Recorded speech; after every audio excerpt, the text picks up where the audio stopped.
the administration's enforcement of law and deterrence of further uncontrolled illegal immigration. More and more, both nation-state and rogue actors are turning to cyberspace to conduct nefarious operations against the United States and its interests. Just a few weeks ago, we saw the first mainly autonomous artificial intelligence conducted cyber attack. The AI threat is no longer something out of faraway science fiction movie. Technology improves every day, and so does our adversaries' understanding of how to use it. We must be prepared. We must work together with our state and local partners, as well as the private sector, to share information to better identify and mitigate attacks. We must remain vigilant in the face of threats posed by Russia, China, and Iran. And we must harden critical infrastructure. The United States is entering an unprecedented period of hosting major international events, including 2026 FIFA World Cup, the 2028 Olympic and Paralympic Games in Los Angeles, and nationwide celebrations marking the nation's 250th anniversary. These mass gatherings will test the nation's ability to secure large crowds, safeguard foreign delegations, and maintain operational continuity amid evolving threats from nation-state adversaries, foreign terrorist groups, transnational criminal organizations, and lone actors. Trump administration is employing a whole-of-government approach to ensure these events are safe and secure. However, host cities and law enforcement shouldn't shoulder significant burdens in planning and resourcing.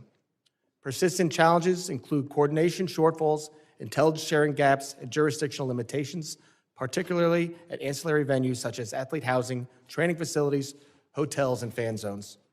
All of this is on the backdrop of the upcoming 25th anniversary of the horrific terrorist attacks of September 11th that took the lives of thousands across New York, D.C., and Pennsylvania. It is why I sought this chairmanship and what guides me every day in this work. We all share the same goal: keep Americans safe, regardless of the threat. I look forward to the witnesses' testimony today, and I hope we can work together to ensure we achieve this common goal.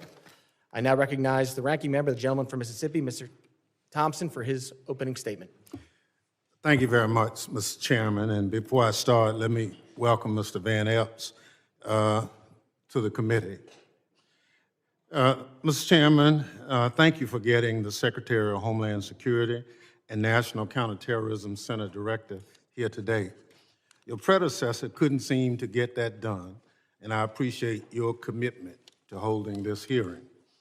Each day, we've had more examples of Republicans abdicating their constitutional oversight responsibilities. Fortunately, unlike other chairs in this body, it appears that if you are serious about this committee work being done, and I compliment you for that. As I look at the witnesses table, though, I can't help but notice that FBI Director Kash Patel isn't here with Secretary Noem and Director Kent. I'd also say that we have just been provided Secretary Noem's testimony. I've been on the committee since its inception, and I've never had the rules violated where we couldn't get testimony so members of the committee could look at it until today. Today's hearing is supposed to be one of the most important exercises of this committee's oversight jurisdiction. Each year, we hear from the Secretary of Homeland Security, the Director of National Counterterrorism Center, and the Director of the Federal Bureau of Investigation, who is nowhere to be seen today. Maybe Director Patel is too busy spending taxpayers' dollars flying to his girlfriend's concert on the FBI's jet to answer questions from Congress.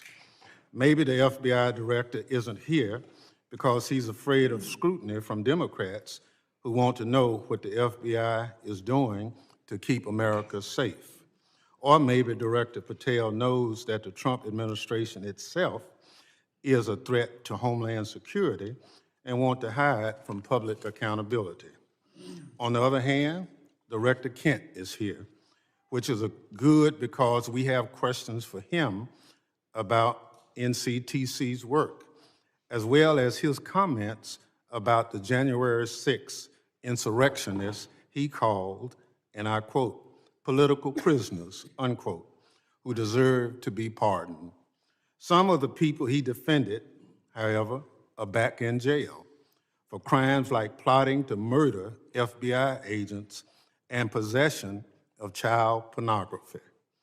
It's scary that these unserious people are in charge of keeping America safe from terrorism.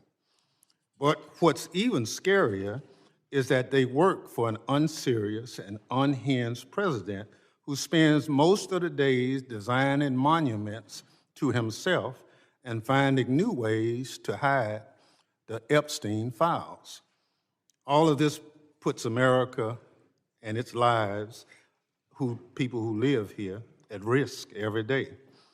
Now, Secretary Noem, everyone knows you love the spotlight.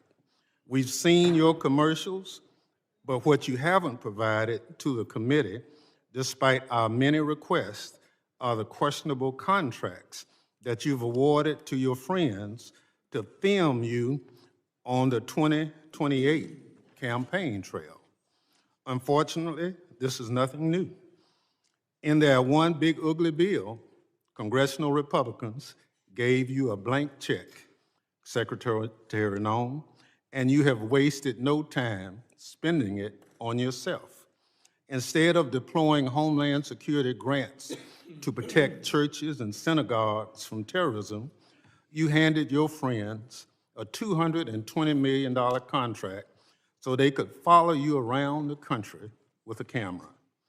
Instead of fully funding the DHS agency that protects our hospitals, schools, and electrical systems from cyber attacks, you spent $200 million to buy yourself new private jets. And instead of paying your way like the rest of us, you're living rent-free in a taxpayer-owned property that is supposed to be reserved for military leaders.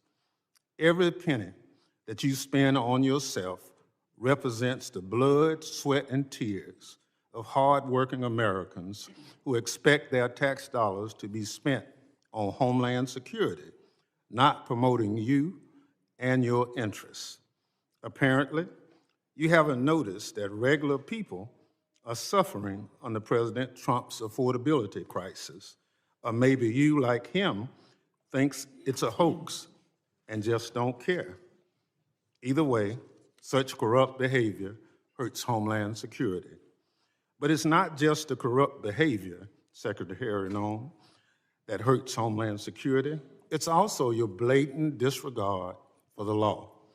You cut programs and withheld congressionally appropriated money to prevent terrorist attacks and prepare for natural disaster. You eviscerated the Office of Civil Rights and Civil Liberties, which was supposed to keep DHS from violating Americans' constitutional rights. Within your own department, you illegally fired employees and retaliated against whistleblowers who reported wrongdoings at DHS. And during a shutdown, when frontline employees were working without a paycheck, your press shop never stopped using its social media accounts to push out racist and xenophobic posts. Throughout your tenure, you diverted resources from critical Homeland Security agencies and programs to carry out an extreme immigration agenda. You illegally ordered people deported to El Salvador, despite a federal court order and Department of Justice counsel instructing you to not do so.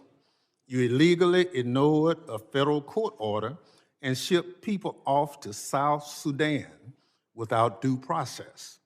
You are illegally blocking members of Congress from conducting oversight of ICE detention facilities, even though federal law demands that we have access.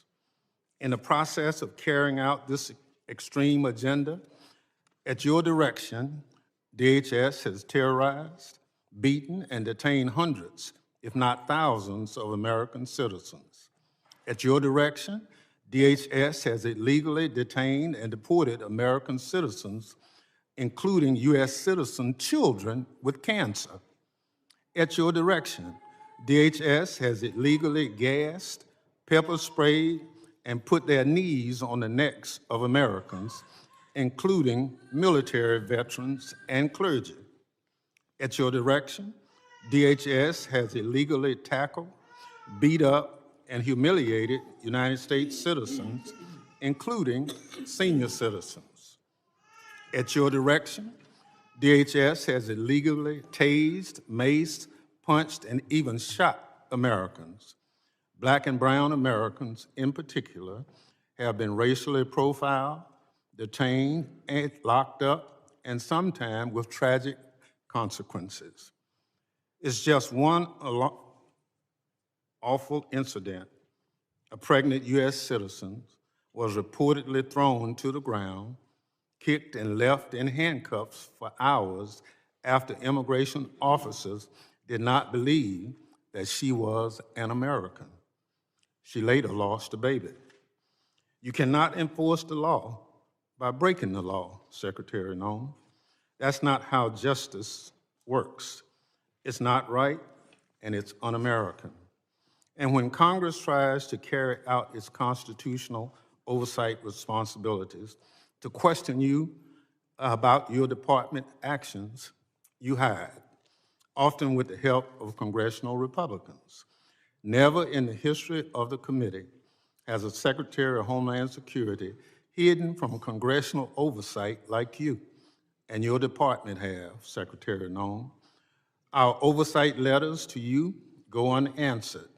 You owe us by extending the millions of Americans who sent us to Congress as their representatives a response to over a dozen letters.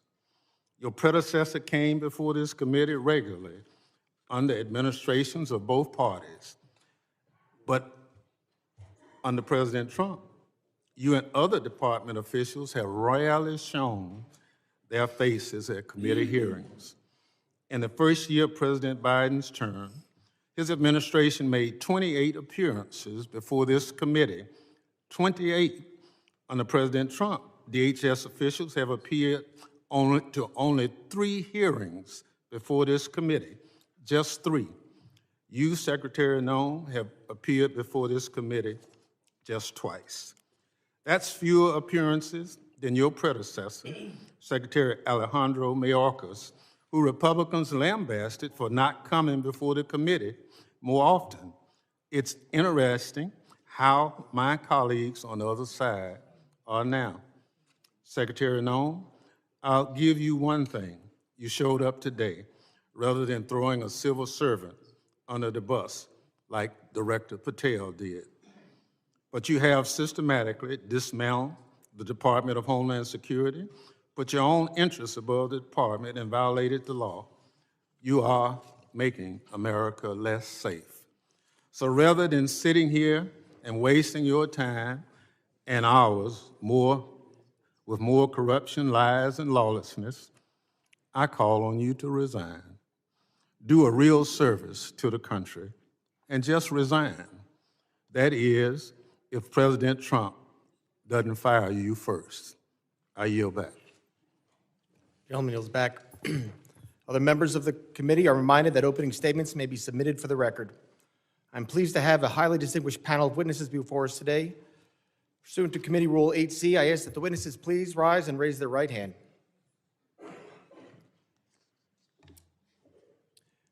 Do you solemnly swear that testimony you will give before the Committee on Homeland Security of the United States House of Representatives will be the truth, the whole truth, and nothing but the truth, so help you God? Thank you. Please be seated. Let the record reflect that the witnesses have all answered in the affirmative. I would like to now formally introduce our witnesses. First is Ms. Kristi Noem. She is the Secretary of the Department of Homeland Security. Secretary Noem previously served as Governor of South Dakota and was a member of this distinguished House. Second is Mr. Joe Kent. He currently serves as the Director of National Counterterrorism Center with Office of Director of National Intelligence. Mr. Kent served in the U.S. Army, completing 11 combat tours and a stint with the Central Intelligence Agency. Third is Mr. Michael Glasheen. He's Operations Director for the National Security Branch of the Federal Bureau of Investigation. Mr. Glasheen has served in national security for more than 2 decades, including as Director of FBI's Terrorist Screening Center and Assistant Director to the National Security Branch. Prior to joining the Bureau, Mr. Glasheen served in the U.S. Marine Corps. I thank all the witnesses for being here today. I now recognize Secretary Noem for 5 minutes to summarize her opening statement. Thank you, Mr. Chairman, and thank you, Ranking Member, for holding this hearing today and inviting me to be a part of it. I'm looking forward to discussing the worldwide threats that this country faces and the work that President Trump and his administration does each and every day to make America safe again. I'm very privileged and honored today to have my family with me. I'd like to introduce them to you. Disruptions of congressional business is a violation of law, is a criminal offense under federal law. Audience members are advised to take their seats and maintain order. The chairman may now ask Capitol Police to remove and arrest the persons creating the disturbance.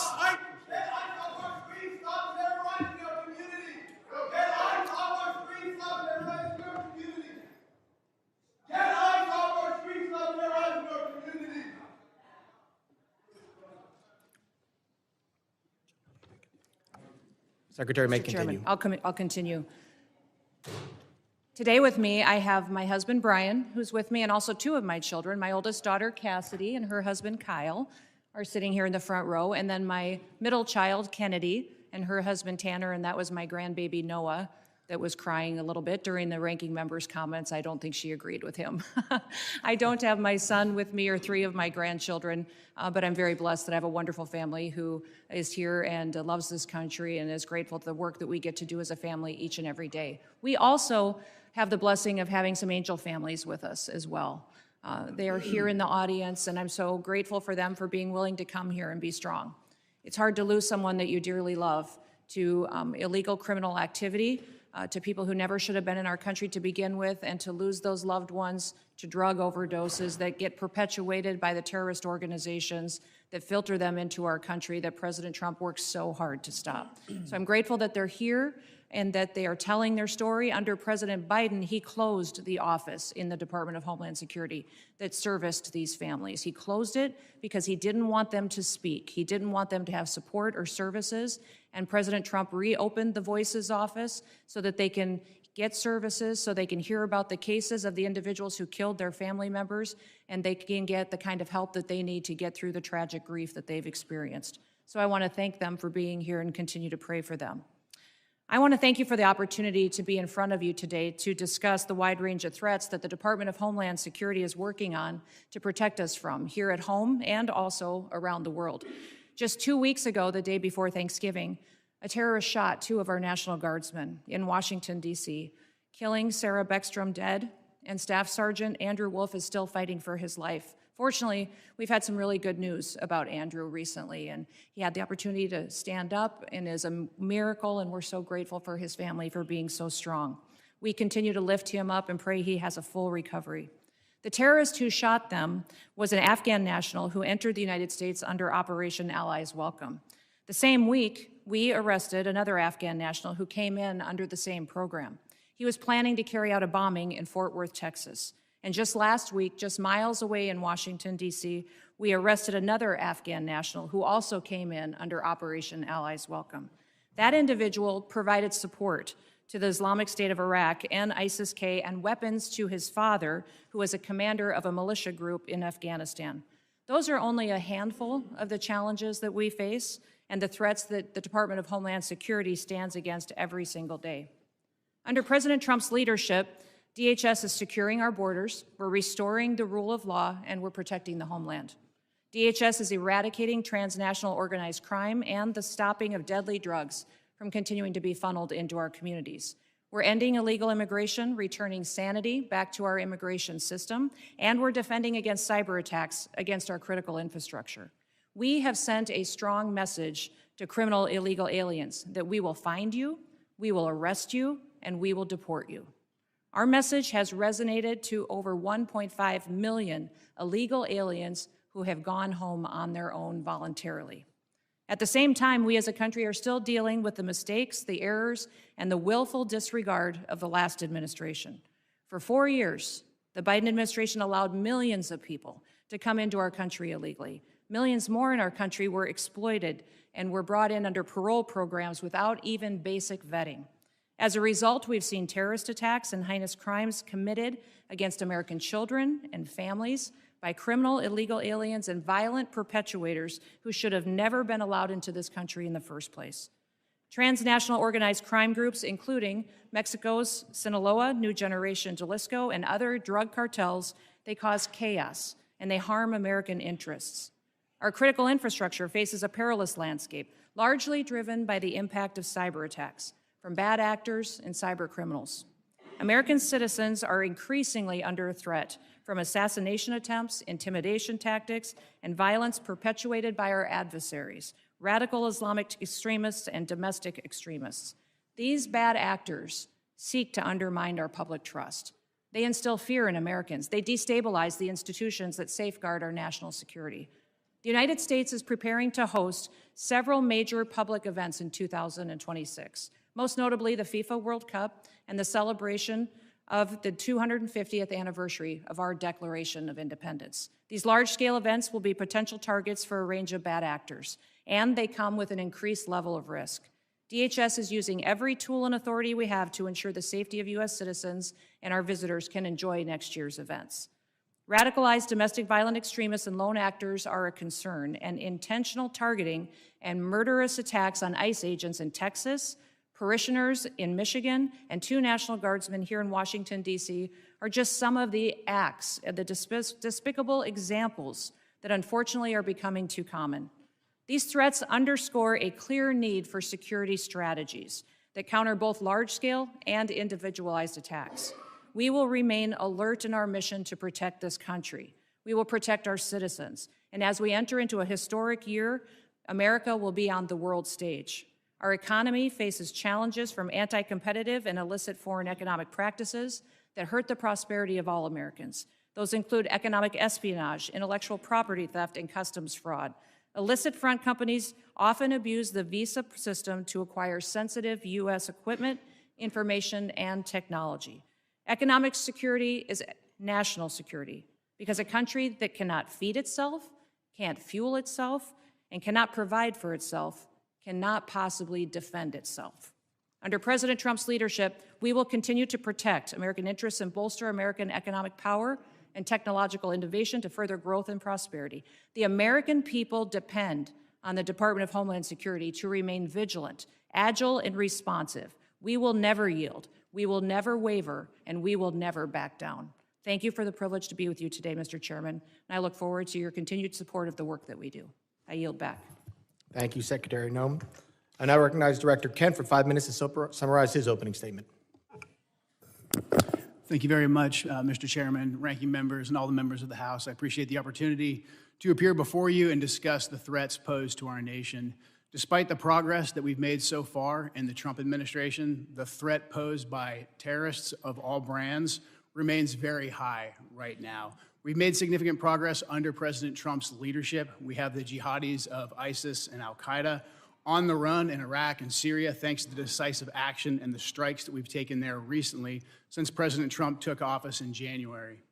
However, we have a persistent threat from the individuals that were allowed into this country by the previous administration. The number one threat that we have right now, in my view, is the fact that we don't know who came into our country in the last 4 years of Biden's open borders. What we have identified is alarming, and I want to share that with you today. We just recently put out a warning of the heightened risk of terrorist attacks posed to the homeland by terrorists pretty much of all stripes, but in particular from ISIS and from al-Qaeda. NCTC has been crunching the numbers and going through the sheer volume of known and suspected terrorists that are in the country that came in under the Biden administration.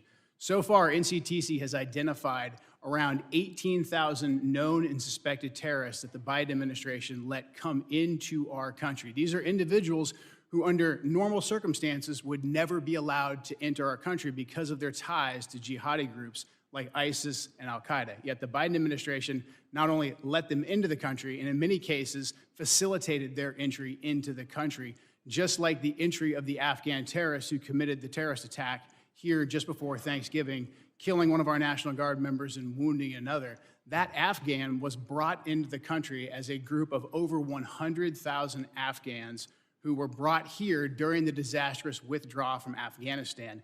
These individuals, despite what has been reported, were not vetted properly to come into the United States. The individual terrorist who committed the attack in D.C., he was vetted to serve as a soldier in Afghanistan. The Biden administration essentially used his tactical level vetting as a ruse to bring him here and to bring him into our communities, and we've seen the tragic results of that. Now, that Afghan, that attacker, that terrorist, is just one of 88,000. We've identified 2,000 of that group of 88,000 who have ties to terrorist organizations. We're working right now, hand in hand with DHS and with the FBI, to run down this 2,000, the Afghans who came here under Allies Welcome, who have ties to terrorist organizations, and additionally, the other 16,000 individuals with ties to terrorist organizations that Biden let into our country.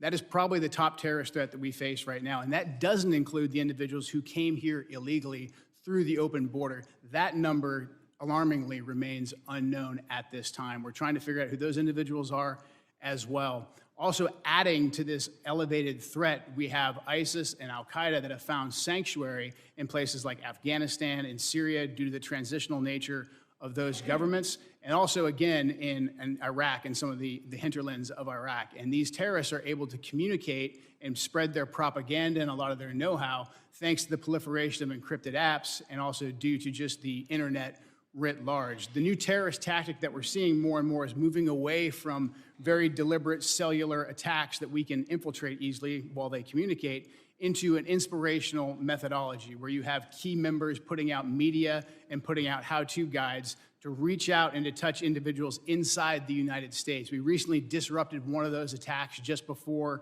Halloween, thanks to the work of the FBI with support from really the entire U.S. intelligence community and the Joint Terrorism Task Force model in Michigan. That plot touched multiple states and had ties to ISIS inside Iraq and Syria. Another issue that we are addressing right now, thanks to the decisive leadership of President Trump, is the scourge of fentanyl, gang, and cartel violence. Under President Trump's leadership, we've designated these cartels and gangs as terrorist organizations, and we've done that rightfully so. These individuals, these terrorists, have killed hundreds of thousands of Americans, as these angel families will tell you firsthand. What President Trump has done by designating them as terrorists has allowed us to turn the tools of the intelligence community against them and predominantly watch list them as terrorists to prevent them from ever coming into America in the first place.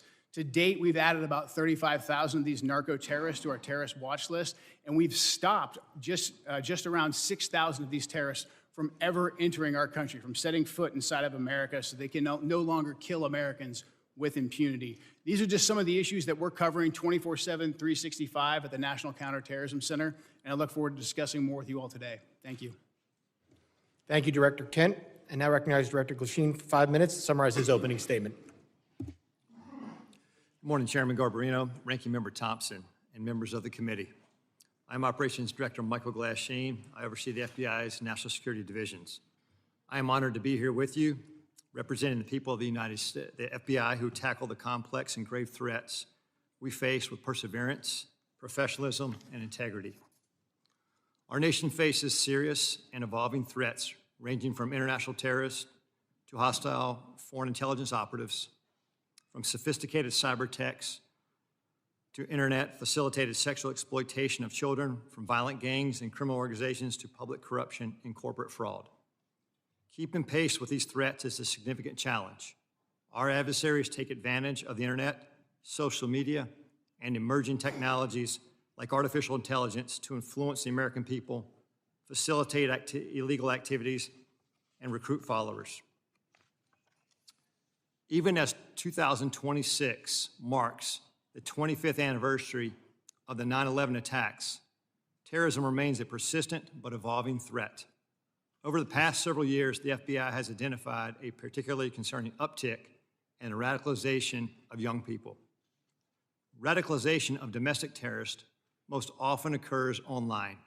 Social media and encryption have increased the speed and accessibility of the violent extremist content. International terrorists continue to pose one of the greatest, most immediate threats to the homeland. Some international terrorists and people located and radicalized to violence primarily inside the United States who are not receiving individualized direction from foreign terrorist organizations or FTOs, but are inspired to commit violence by FTOs such as ISIS and Al-Qaeda. Iran continues to plot attacks against former government officials in retaliation for the January 2020 death of Islamic Revolutionary Guard Corps, or IRGC, Commander Qasem Soleimani. Iran also continues to provide support to its proxies and terrorist organizations throughout the world, such as Lebanese Hezbollah. China, Russia, Iran, North Korea, and criminal ransomware continue to be the top cyber threats facing the United States. And there's no clear line where cyber criminal activity ends and nation-state activity begins. Critical infrastructure remains a highly attractive target for cyber criminals and nation-state actors due to the potential to cause widespread disruption, financial damage, and risk to our national security. The United States faces foreign intelligence threats as nations such as the People's Republic of China, Russia, and Iran become more aggressive and capable than ever. The PRC has deliberately created an environment that abuses global interconnectedness and encourages intellectual property acquisition using human intelligence officers, corrupt corporate insiders, foreign direct investment, and cyber intrusions.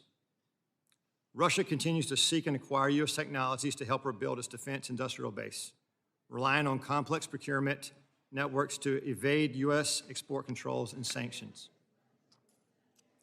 The United States faces many criminal threats, including violent crime, financial and healthcare fraud, transnational and regional organized criminal enterprises, crimes against children and human trafficking, violent threats against public election officials, personnel, and public corruption. Currently, the FBI-led task forces are staffed with over 9,000 federal, state, local, tribal, and territorial partners. Many of these task forces are focused on cartels, violent crime, drug trafficking, child exploitation, and human trafficking across our nation's communities. The FBI has and continues to establish strong capabilities to assess the threats, share intelligence, and leverage key technologies. We recruit the best to serve as special agents, intelligence analysts, and professional staff. Our leadership team views change and transformation as a positive tool for keeping the FBI focused on the gravest threats facing our nation. Over the past few months, we started the process to relocate hundreds of positions from the National Capital Region out to field offices across the country. This enhancement to field resources increases our investigative capacity across our 56 field offices and enhances the FBI's commitment to addressing violent crime, gangs, drugs, counterintelligence, and terrorism threats. Our fellow citizens look to us to protect the homeland from these threats. And every day, the men and women of the FBI continue to meet and exceed these expectations. I'm proud to represent them in testimony today, and I welcome your questions. Thank you, Director Glasheen. My understanding is a witness may have to leave early today. While I want to be clear, the committee did not agree to a hard stop. All witnesses are here voluntarily and are free to go. If a witness does leave, the hearing will continue with the remaining witnesses. Members will be recognized by order of seniority for their 5 minutes of question. We want to get through as many members as possible, so even though I have been lenient before with the 5 minutes, I'm directing members and witnesses that we're going to strictly enforce the 5-minute rule today. I now recognize myself for 5 minutes of questions. Secretary Noem, I appreciate you being here today, and you've been on the job less than a year, and this is the second time appearing before the committee, which I think is the norm, and I do really appreciate you being here. And I know you have a very important job to do. You oversee a lot of different sub-agencies, so I know you can't always be here in person. And with that, as a committee, we still want to work with the administration and conduct our oversight. So I'm asking you if you can commit to making sure that in the future, if we want to have a hearing, you'll be able to supply maybe a deputy secretary or somebody to come to specifically talk about that.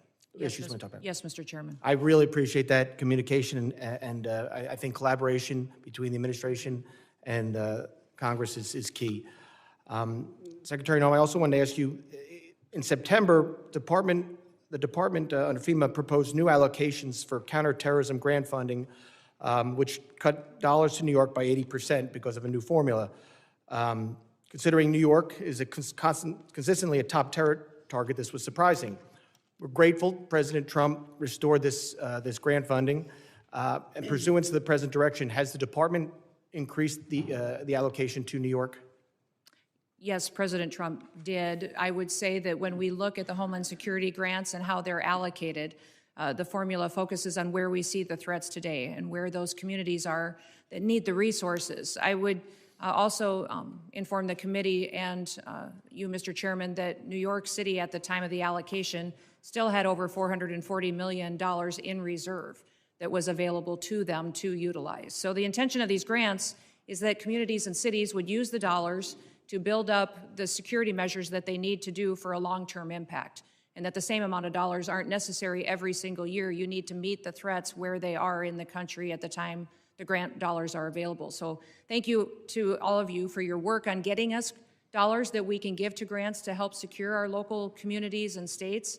But when we're looking at cities that have hundreds of millions of dollars in reserves, we recognize that giving them hundreds of dollars of millions more may not be appropriate considering all of the threats that we have. But President Trump has sent more resources to New York City. We'll continue to meet the threats head on because that is our mission, is to make sure that we're looking at every single threat that we have. The formula that we have considered and have put in place recognizes what came over the border, where we see the infiltration going, which communities are impacted, and what we need to do to harden our systems. I appreciate that, Secretary, and I appreciate the work you're doing with the President. I appreciate his decision to send that increased money to New York.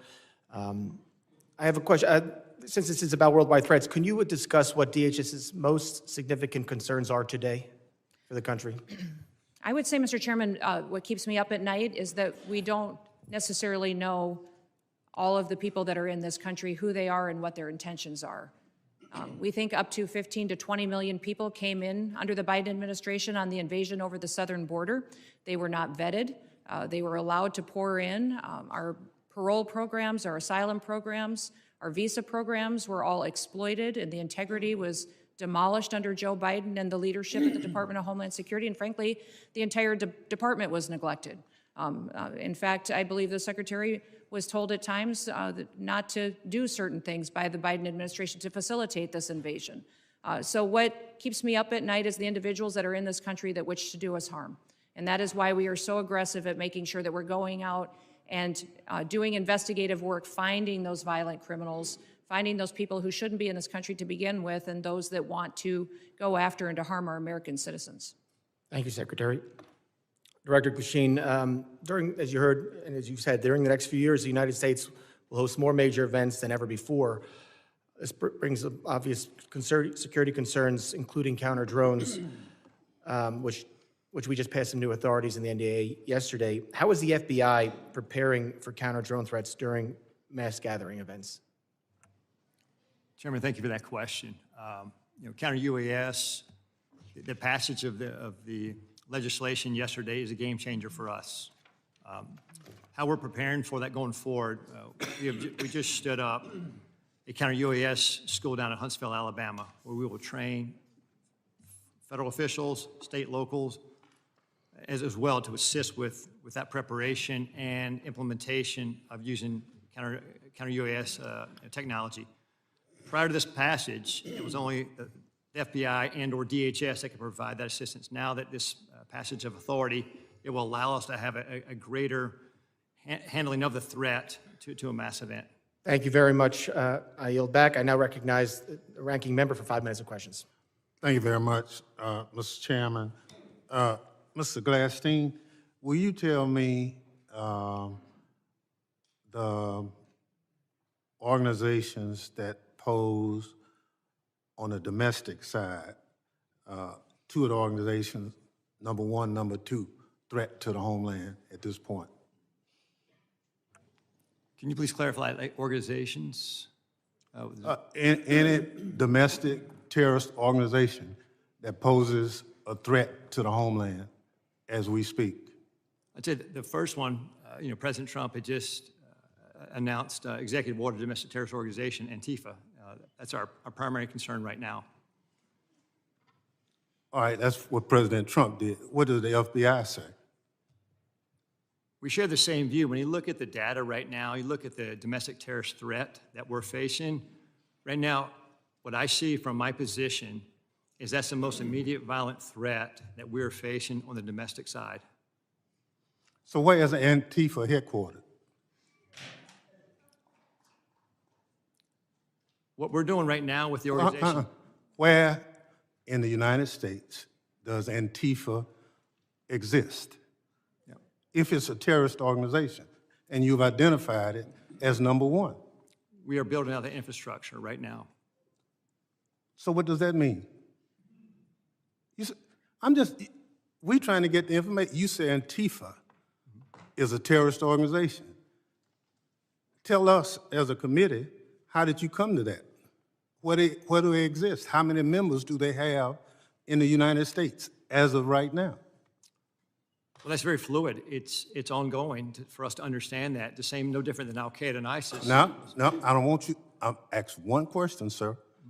I just want you to tell us. If you said Antifa is the number one domestic terrorist organization operating in the United States, I just need to know where they are, how many people. I don't want a name, I don't want anything like that. Just how many people have you identified with the FBI that Antifa is made of?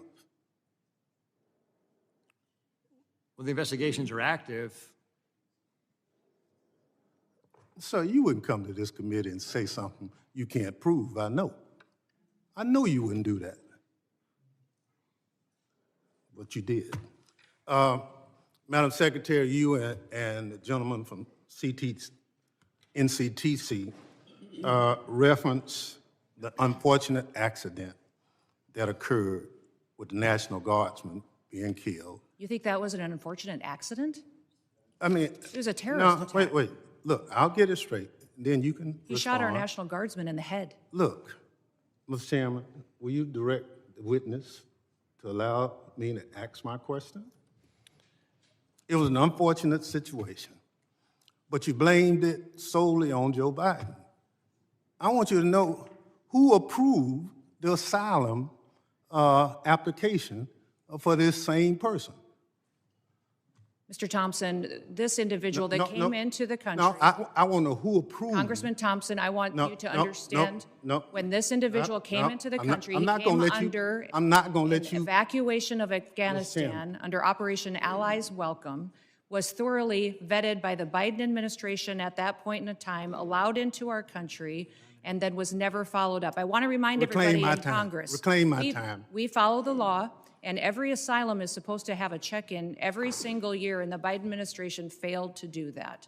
They vetted this individual, allowed them into our country, and did not do due diligence. Witness will allow the gentleman to ask his question. Yes or no? Who approved the asylum claim? The application on the asylum was thoroughly filled out by information that was gathered by the Biden administration. So the His Biden asylum- administration approved the asylum. His asylum application was put into place under the rules established by the Biden administration. Reclaiming my time. I don't want to file perjury charges against you, but I'm of the opinion that the Trump administration, DHS, your DHS, approved the asylum application. The asylum application moved forward under all of the information and vetting processes that were put in place under the Biden administration, which is when vetting happened. And that's what President Trump has changed. Under President Trump's administration. Reclaim my time again. When It's obvious you don't want to answer the question. Mr. Kent, you want a shot at it?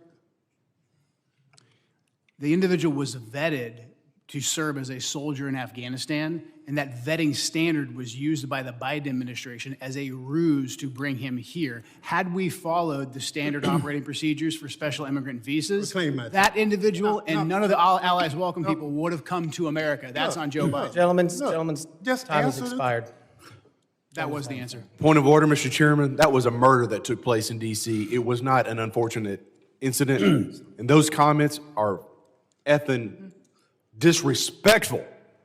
Who is that? Gentlemen, Expect better from the It's not a valid point of order. I will now recognize the gentleman from Texas, the former chairman, Mr. McCall, for 5 minutes. Thank you, Mr. Chairman. Madam Secretary, great to see you. This hearing reminds me of the novel A Tale of Two Cities. They see it, the Dems see it as the worst of times, but I see it really as the best of times. And what do I mean by that? Under the Biden administration, 15 to 20 million illegal aliens, unvetted, as you indicated, came into this country. What I think most disturbing is Director Kent's testimony. 18,000 known or suspected terrorists got into this country under the Biden administration. That's why we impeached Mayorkas. I was one of the managers. He told his Border Patrol, you don't have to pay attention to federal law when it says shall detain aggravated felons. He disregarded federal law and says, you know what, may detain. It's discretionary. And guess what? We have thousands of aggravated felons now, or if not millions, in this country today. That was the worst of times. Let me go to the best of times. Most secure border I've seen in my 22 years in Congress. And I've dealt with this for a long time. Coming from Texas, being chairman of this committee, the daily crossings are 95% down from the prior administration. That's the best of times. Zero catch and release. My very first bill in Congress 22 years ago was to end catch and release. 22 years later, we finally have achieved that goal. That, Madam Secretary, is the best of times. An all-time record low. America is safer today. I feel so. And when I look at the Venezuelan vessels attacked, the president had every right under the Constitution, Article 2, international waters, cartels designated as FTOs, coming into our country to spread poison to kill Americans. If that's not self-defense, I don't know what it is. And then finally, Madam Secretary, thank you for taking out the shadow Iranian oil tankers headed from Venezuela to Cuba, getting around our sanctions that Congress passed. I'm finally seeing an administration flexing its muscle in this hemisphere, which has been neglected for so many years. So air, land, and sea is your charge. It's the military's charge as well. I see the land secure. I see the maritime borders getting more secure, and I applaud you for that. On the air secure piece, I chair the Special Events Task Force. That's FIFA, the Olympics, the 250th anniversary. Drones are the biggest threat as I see it. I see it in Ukraine in its conflict with Russia, and I see it across our border, and I see it at these events. If you could update me, and with the new NDA authorization to allow federal, state, and locals to work together to identify hostile adversary drones and take them down, can you tell me how that will impact your ability, Madam Secretary, to better secure these special events? Yes, thank you, Congressman McCall, and thank you for your leadership. I understand you're retiring, and I'm sad about that. You've been a statesman. Thank you for serving with such dignity. Thank you. The counter-drone and drone technology that is out there today, frankly, our authorities haven't kept up with. And so thank you for that legislation. Thank you for giving us the opportunity to truly defend the homeland. Here at the Department of Homeland Security, we are going to be investing upwards to $1.5 billion into drone technology and counter-drone technology and mitigation measures that we can deploy not just across different NSC events or large-scale events that we're responsible for the security on, but also that we can use to partner with cities and states for celebrations and different things that they may hold as well. So we have the responsibility at the Department of Homeland Security for FIFA and the 11 cities that will be hosting the matches here in the United States, also the Olympics, the America 250 celebrations, also other national security events that happen, such as Mardi Gras and other events that are going on throughout the country. So this program that we will have will not only work within the events that the department is responsible for, but we will be able to sign agreements with states and cities to provide measures that they don't currently have. And we're working with the FAA as well to get what we need to be able to operate. And we don't want just to detect, we don't want to just monitor, we need to mitigate. We need to take these drones down. We need to If I could add, my time's going to expire. There is so much technology out there today, counter-drone technology, that I've been working to get into Ukraine to protect them from Russian drones that we can deploy at these events. I'd love to visit with you on that at a later date. And thank you for your service. Yeah, thank you. Gentleman's time's expired. I now recognize the gentleman from California, Mr. Correa, for 5 minutes of questions. Thank you, Mr. Chairman. And I agree with my colleague from Texas. It is a tale of two cities. Secretary Noem, Trump administration, you're going after the worst of the worst criminals, and we agree with you. The problem is 70% of the people you've arrested have no criminal record. You're going after non-criminal immigrants, U.S. citizens, and permanent legal residents. Donna Hughes Brown, Irish citizen, green card holder, 48 years in the United States. She also happens to be the mother of a U.S. Marine, sister to a retired Army colonel. She's in ICE detention since July. She tried to come back from Ireland, arrested, has been there since then. Her crime? She wrote 2 bad checks for less than $80 a decade ago. You arrested her, she's in custody. Her husband, Jim Brown, came to us and told us her story. Jim told us, I voted for President Trump because he promised to go after criminals in our community and not people like my wife. If I can, I'd like to play a video for you.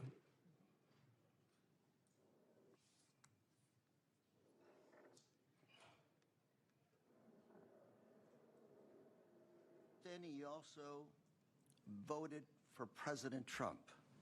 Yes, sir, Why did you vote for him? because I was an idiot.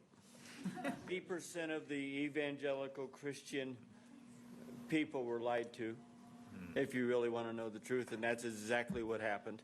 They said criminal, and I believe criminals need to be off the street. I just want to make sure people watching this understand who you are. My wife and I, when we don't work, we're ministers. We help the needy. That's what we do. And that's who they're arresting. Now, we've got Mr. Jim Brown before you. He's standing up. Hopefully you can talk to him a little bit. These people, Donna Hughes Brown, are not the individuals that should be deported. Another case, Narciso Barranco was beaten and arrested by masked agents while working as a landscaper. He's an undocumented immigrant, 30 years in this country, not a traffic ticket. Mr. Barranco is also the father of 3 U.S. Marines. 3 Marines. You want to make a movie of people like this. A man who comes to this country, instills patriotism in his kids. They swear an oath to serve and possibly give up their life for this country. We'll play a video on this as well, please.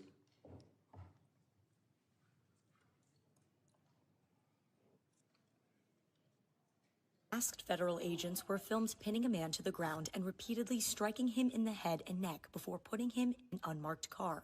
The man in the video has been identified as Narciso Barranco and is the father of 2 active duty Marines and 1 Marine veteran.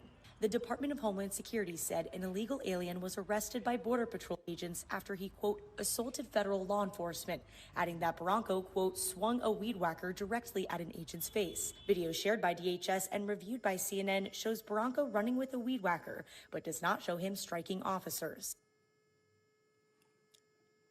I also have with us today Alex Barranco behind you, a retired Marine. That's his father. And Alex, on behalf of myself, members here, I want to thank you for your service to our country, and we also thank your brothers for serving our great country. Thank you very much. Got another case.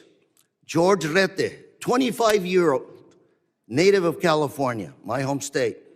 He's a U.S. citizen, Army veteran who served in Iraq. Well, on his way to work, he came to an immigration checkpoint. Pulled over. I don't know where officers deployed tear gas on him, broke his car window, pepper sprayed him, and dragged him out of his car. An American citizen held for 72 hours without any charges, wasn't even given the opportunity to shower, to Wash off that paper Gentleman's spray. time's expired. I now recognize the gentleman from Mississippi, Mr. Guest. for Mr. 5 Chairman, I minutes. have 2 articles I'd like to present for the record. Unanimous consent? Under President Trump, an agency intended to keep Americans safe has diverted resources from child abuse, trafficking, and terrorism to immigration enforcement. Second is this letter from my Orange County Sheriff, Don Barnes, essentially talking about all the individuals under Prop 50 referred to ICE 2025 year to date. 50 of them. Without objection. ICE never showed up to pick them up. Without objection. Chairman? I will Mr. Chairman? entertain, Chairman? I will entertain UCs at the end of the hearing. I will entertain all UC motions at the end of the hearing. We have witnesses. I want to make sure everybody has time. So if we do this now, we do have a witness has to leave. You're just going to be taking time from other members. But I will entertain UC motions at the end of this hearing. I now recognize the gentleman from Mississippi, Mr. Guest, for 5 minutes. Thank you, Mr. Chairman. Madam Secretary, it's great to see you again. Thanks for appearing before us again. I want to echo some of the remarks of Mr. McCall. I want to first thank you. I want to thank the men and women who serve under your command for the incredible job that you have done over the last 12 months. We have seen that you are active in enforcing the rule of law. We have seen a border that is as secure in our lifetime as we have ever seen. You mentioned in your opening statement over the last 4 years, we saw somewhere between 15 to 20 million illegal immigrants enter the country. Just looking at monthly statistical data, we know that under the Biden-Harris administration that in December of 2024, that there were over 300,000 illegal immigrants who were encountered along the southern border in that month alone. Recent statistics by the Department of Homeland Security for October, the most recent statistics we have, show that the number of border encounters for October of this year under your leadership have dropped to 11,000, a decrease of over 95%. And so I want to thank you for that. I want to thank you for the work that your men and women have done to protect our borders from illegal narcotics entering the country.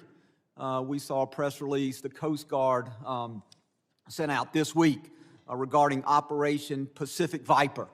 And they mentioned a specific seizure that occurred on December the 2nd by the Coast Guard cutter Monroe, in which in a single incident of interdiction that the Coast Guard had the largest maritime interdiction seizure in almost 20 years, seizing 20,000 pounds of cocaine in an individual seizure. So I thank you for your aggressive actions in enforcing the law and for the incredible work that you and the men and women under your command are doing. I want to talk about, as we talk about threats, I want to talk about threats against law enforcement. Last week, this committee, we had a hearing. The hearing was entitled When Badges Become Targets. And during that hearing, we talked about the threats to law enforcement, specifically federal law enforcement. And even specifically within federal law enforcement, the threats toward ICE agents, the threats toward you and other members of leadership within DHS. We know that those threats and those incidents of physical attack have escalated dramatically, in some cases over 1,000%. And part of the driving force, I believe, behind those threats is what I refer to as rhetoric against law enforcement. And I brought this up last week, and I want to bring this up again with you and give you a chance to briefly address this. These are just roughly 10 of the statements that I was able to easily find online by elected officials, governors, mayors, in many cases members of Congress, where they were spewing what I believe to be very harmful statements toward law enforcement. Governor Pritzker claimed that ICE is grabbing people off the street and disappearing them, that our country is becoming Nazi Germany. Representative Crockett compared ICE to slave patrols. Representative Garcia referred to ICE as thugs. Representative Ramirez attacked ICE as a terror force, later a terrorist organization, and then later in the hearing said, let me be clear, the Department of Homeland Security, you can quote me on that, is the single biggest threat to public safety right now. Representative Tlaib said ICE is terrorizing our community, turning our country into a fascist police state. Representative Jayapal called ICE agents deranged. and said it's inspiring to obstruct immigration enforcement. Governor Walz smeared ICE agents as modern-day Gestapo. Chicago Mayor Johnson accused ICE of being secret police and terrorizing our community. Representative Lynch referred to ICE agents as the Gestapo and nondescript thugs, and Representative Frost compared ICE operations to some of the worst horrors and crimes against humanity in history. And so, Secretary Noem, I'd like to give you a few moments to, one, address these statements, and to speak to how these statements place the safety of our men and women of law enforcement at risk. Thank you, Congressman Guest. I appreciate you giving me the chance to talk about this, because I think the words that these elected officials have used to describe our law enforcement officers are horrific, shocking, and unacceptable. Every single American citizen should find the words that they have used to describe these men and women that took an oath to keep us safe unacceptable, and needs to be pointed out that we are seeing the consequences of those words every single day by the violent attacks. 1,000% increase in Gentleman's violent time's attacks, expired. 8,000% in death threats. Gentleman's It's time is unacceptable. gentleman's time expired. I now recognize the gentleman from Michigan, Mr. Tanadar, for 5 minutes of questions. Please remember to stick to the 5 minutes. Thank you, Chairman Garbarino and Ranking Member Thompson, for having this hearing today. I know the American people have been demanding answers from this administration on their unlawful actions, so I hope we are able to get some useful answers from our witnesses today. Secretary Noem, this past May, I asked you during a congressional hearing if it was the policy of DHS to follow orders issued by federal courts. You said on the record, and I'm quoting here, "We are following all federal orders." End of my quote, end of your quote. Secretary Noem, you lied to me under oath that day. You lied to the American people, and you have betrayed the trust placed upon you in your role as Secretary of Homeland Security. You defied federal court orders when you refused to order the deportation flights to El Salvador in March to turn around. Federal courts have also found your department to have violated federal injunctions in your continue to send non-citizens on deportation flights, with some courts having called your orders unlawful. Secretary Noem, I just have 3 questions for you. 1, why did you lie under oath by saying DHS was following all federal court orders when they clearly were not? Congressman. Question 2, let me finish my questions. Question 2, why did you mislead the American people when you said that no American citizens have been arrested or detained by federal immigration agents? And my last question, number 3, Donald Trump said that your ICE agents haven't gone far enough. Do you think terrorizing American citizens and assaulting peaceful protesters isn't far enough? Congressman, the Department of Homeland Security and this administration complies with all federal court orders. We always have, and we always will. Not true. And we will continue to appeal. And, sir, I will even tell you that at the highest court, at the Supreme Court, the Department of Homeland Security in our litigation has an over 90% success rate in winning at the highest court in our battle against activist judges across this country. Madam We have Secretary, activist judges that we will the- continue to appeal. And then when it gets to the highest court and we get a decision, it is proven that I we wanna are reclaim right, my time that we here. have been compliant.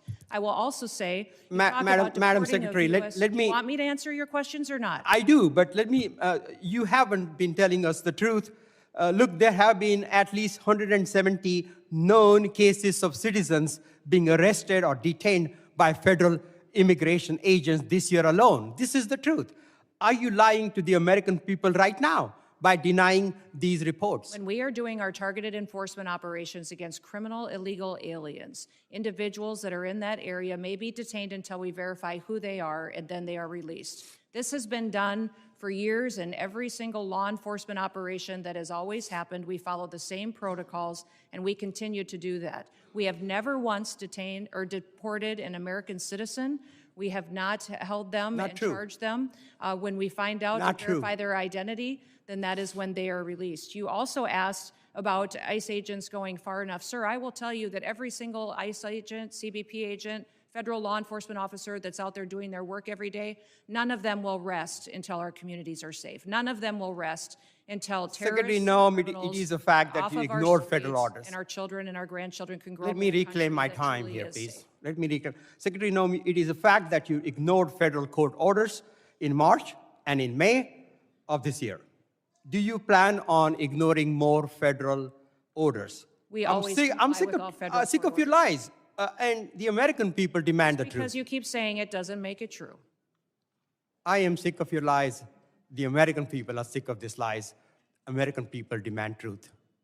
America is very happy that finally they have a president in the White House that gets up every day to keep them safe. Madam Secretary, your incompetence and your inability to truthfully carry out your duties of Secretary of Homeland Security, if you're not fired, will you resign? Sir, I will consider your asking me to resign as an endorsement of my work.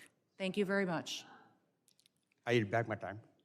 Gentleman yields back his time. I'll remind members that they are entitled to ask questions during their time. Witnesses are entitled to answer those questions. Members are entitled to reclaim their time. So if we're going to have questions and answers, please allow it. You can reclaim your time if you want, but witnesses are here voluntarily. Please at least give them a chance to answer the questions that you're asking. I now recognize the gentleman from Texas, Mr. Pfluger, for 5 minutes of questions. Thank you, Mr. Chairman, and it's unfortunate that our colleagues on the other side of the aisle for 5 straight years now have no concern for anything worldwide threats-wise, and have proven that. We're supposed to be talking about worldwide threats, but unfortunately we're talking about homeland threats in our homeland. And Director, can you just reaffirm the number for us of people that match the terror watch list that are in our country? There's 18,000 known and suspected terrorists in the country right now that came in under Joe Biden's watch. 18,000. 18,000. That's unbelievable. It's unbelievable. And that's just what we know of, Congressman. Secretary, despite even members on this committee that have called our law enforcement and ICE and DHS and Border Patrol and other agents names and slandered them, I support you and I support what you're doing to secure the homeland. The Working Families Tax Act allocated $13.5 billion to the Department of Homeland Security and the Department of Justice to reimburse states for the cost of the Biden-Harris administration's open border policies. No state suffered more than Texas. Fentanyl, drug and human trafficking, violent crime, stress on local emergency response services caused substantial damage to my district, to our state, to my constituents, to people that live and work in Texas. And in response, our state launched Operation Lone Star to secure the border when the Biden administration abdicated their responsibility to do that. We built miles of border wall. We had other barriers. We deployed state troopers, National Guard to deter the invasion that we suffered during this time period, which cost our state over $11 billion. And so as part of this Working Families Tax Act, we allocated $13.5 billion to reimburse those states. Last month, along with our senators, I led the Republican Texas delegation in sending a letter to you and Attorney General Bondi highlighting this and requesting that the state of Texas be fully reimbursed. And I wanted to get a status on that reimbursement today. Yes, thank you. And we still to this day remain incredibly grateful to the state of Texas for their leadership during that time. That was challenging times, devastating times for what we saw happening down there. And Texas stepped up in a way that was absolutely incredible. So yes, those dollars are being formulated and allocated. If you remember, many states deployed their National Guard down there. I was governor of South Dakota at that time, and my National Guard was deployed down there as well. So reconciling the costs for every single state and looking at that allocation, we're making sure we're doing due diligence to make sure that it's appropriated correctly. And just to be clear, I want to make sure that that money does come in the form of the reimbursement to Texas. That's what we're working with the White House on doing, sir. Okay. Yeah. When it comes to what Director Kent talked about, these 18,000 people, can you give us an idea of who these people are, what type of threat they pose to us? We saw it wasn't some accident. This was an assassination and a murder. It was not an accident, despite my colleagues saying that it was an accident. It was a murder and an assassination of a National Guard hero. So what other types of threats are you tracking and preventing from happening? Yeah, I would say, sir, that we face the terrorists that we've faced for years in ISIS, Al-Qaeda, Hamas, individuals that are here that are radicalized, but also we face the cartels as they've infiltrated our country under the last administration, their proliferation of human trafficking, drugs, and violence, going after Tren de Aragua as well, MS-13.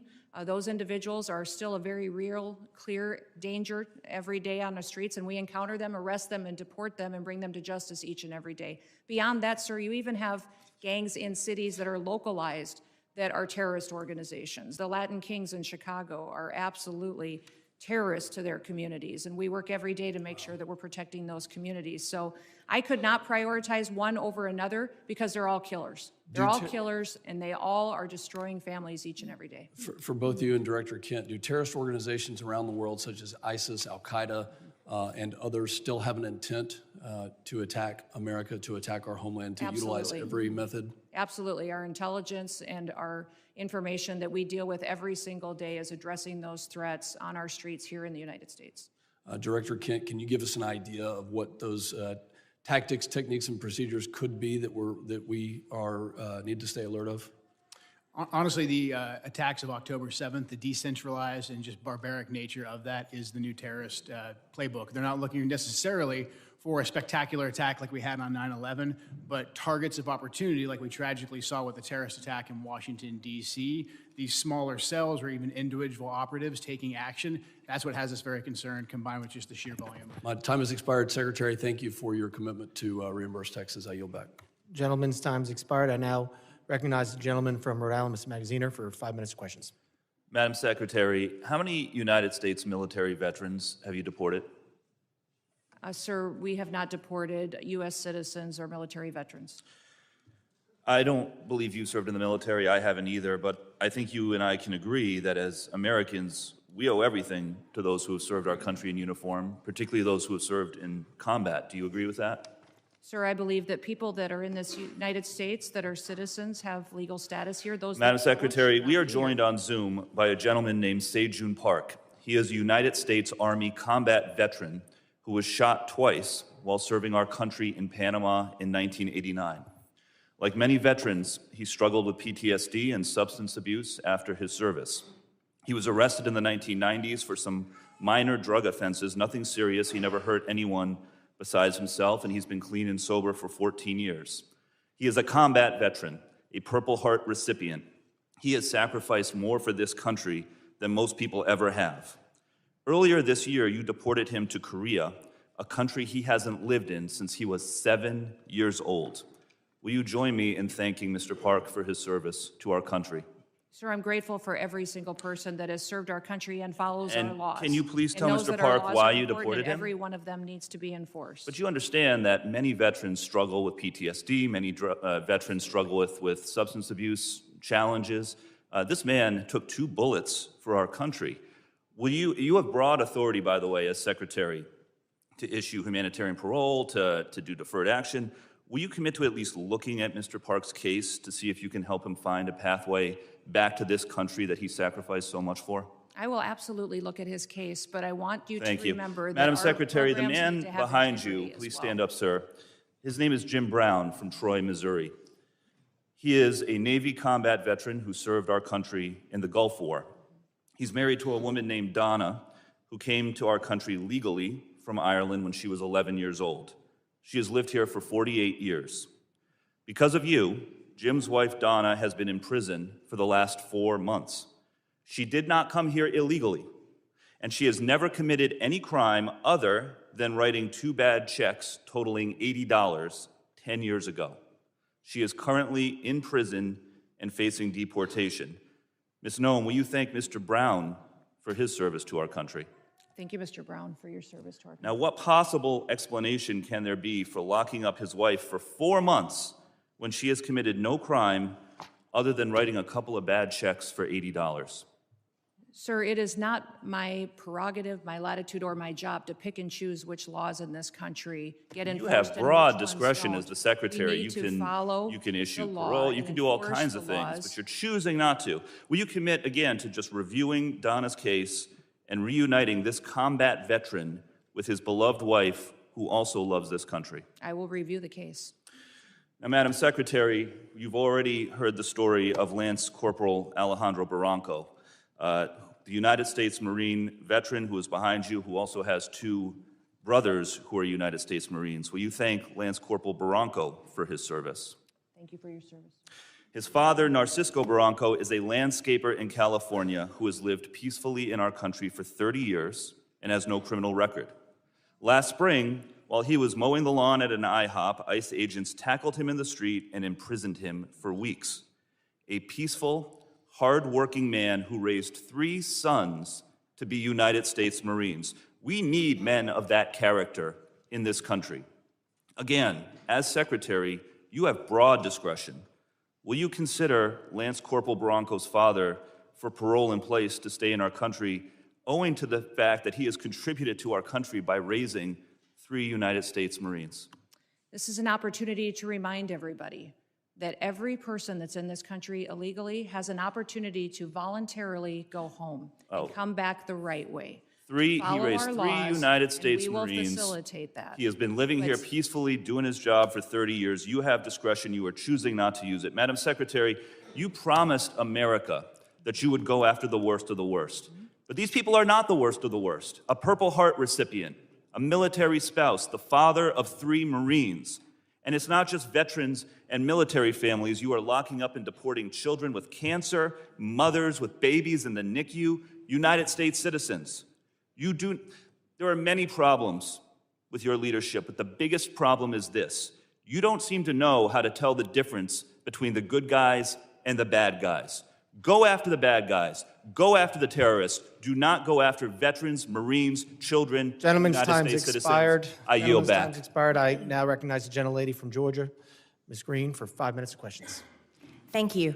The previously Democrat-controlled administration allowed over 13 million border crossers from over 170 countries and territories to break our laws, invade our country, rape our women and children, and murder our own people. They set all-time records for the highest number of illegal aliens ever encountered in a single day at 14,500, in a single month at 370,000, and in a single year at 3 million, not including the known gotaways.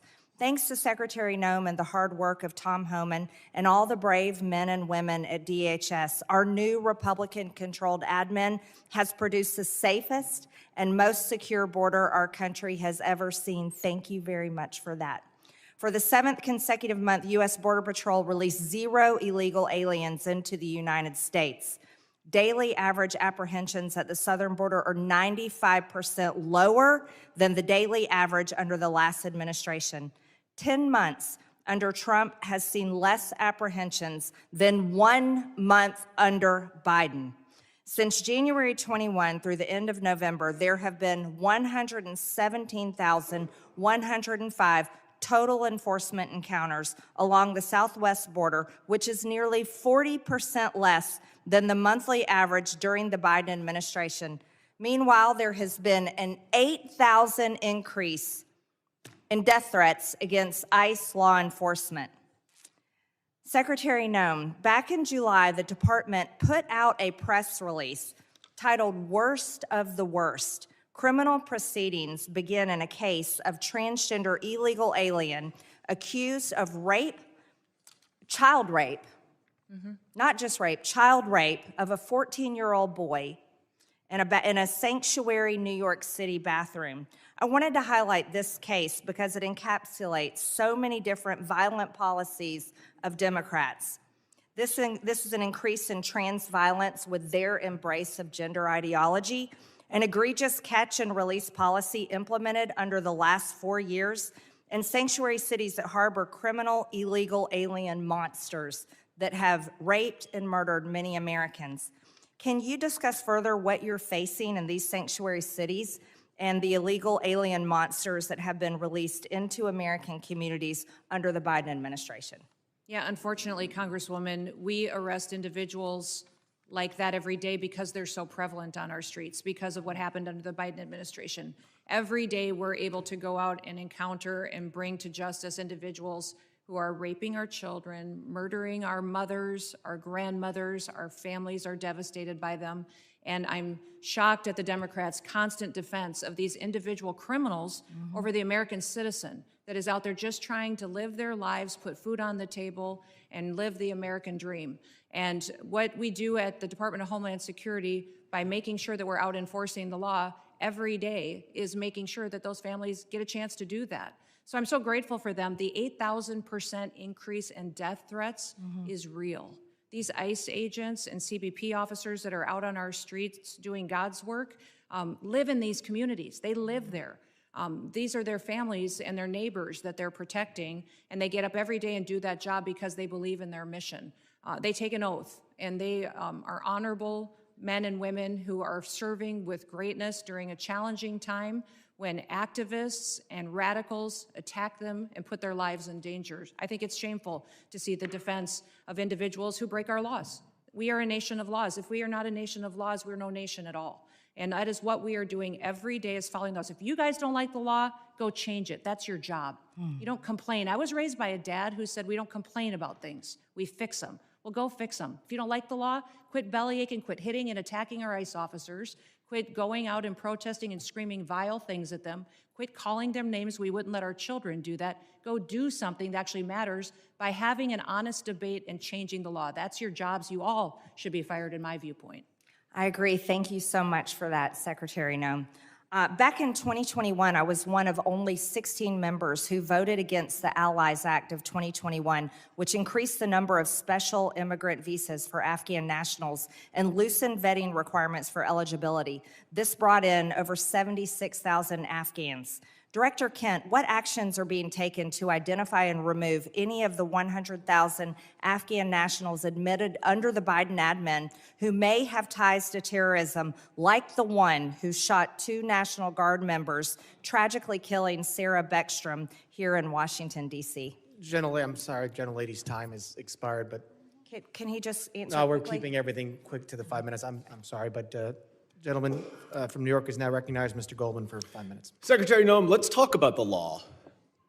Do you agree that asylum is a lawful pathway to immigrate to this country? Yes or no? There's an asylum program, yes, in place. All right. So It wasn't immigrants used under then the with Biden ongoing asylum applications are legally in this country, correct? Excuse me, I'm sorry. Your question was? Immigrants with ongoing asylum applications are legally in this country. There are individuals in this country that have applications that And they are legally here because it's a lawful pathway, right? it's a lawful pathway. Okay, so And I if will- your department then deports anyone with an ongoing asylum application, you are violating the law, correct? Joe Biden left us with. I'm not asking about Joe Biden. I'm asking you a 1.5 specific million question. cases If your backlogged department asylum deports anyone with That's an the program. ongoing asylum application, you program are was violating the greatly law. Is that violated. correct? It was greatly violated when they allowed I'm 1.5 asking million you. people to come I'm in and asking you. granted asylum applications. Why are you filibustering? by Why can't you ignoring answer the laws. question? It's a Because, simple Joe, question. Your president If your department and your secretary deports did not follow anyone the law with an which those ongoing applications asylum were application, you are violating the law. Isn't that correct? The asylum program was Okay. broken under the last. Mr. Chairman, I will reclaim my time. She's not answering the question. But the obvious answer is that, yes, if you follow a lawful pathway, asylum is a lawful pathway. If you have an open asylum case, you are here lawfully. But the problem that we are seeing around the country is that you are not following the law. Don't tell us to change the law. If you don't like the asylum system, you change the asylum law. Bring it to us. We'll work with you. I think it needs to be changed. But you can't just decide that you're not going to follow the law, and asylum is a law, and deport people who have ongoing applications. Unfortunately, that is exactly what's happening. It's happening across the street from my office right in New York City. Numerous, thousands of people who have come to court appearances, have left them with open asylum applications, have been arrested. And then they've been shipped off and many deported. In September, one applicant was ripped away from his wife and small children after such a court appearance. And then this happened to his wife. Please play the video. No, it's not. It's not this one. All right, it's not this video. Here it is. I'm yours. Oh, come on, man.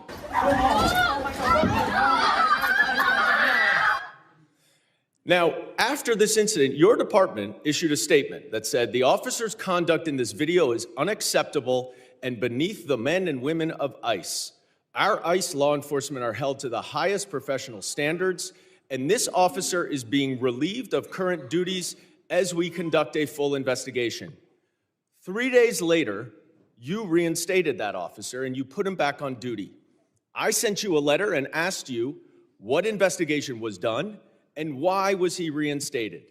You did not answer that letter. So I'm going to give you an opportunity right here to explain to me that if that officer's conduct was, quote, beneath the men and women of ICE, unquote, why did you reinstate him? Sir, that investigation was completed. I can give you that investigation and the information that you would like.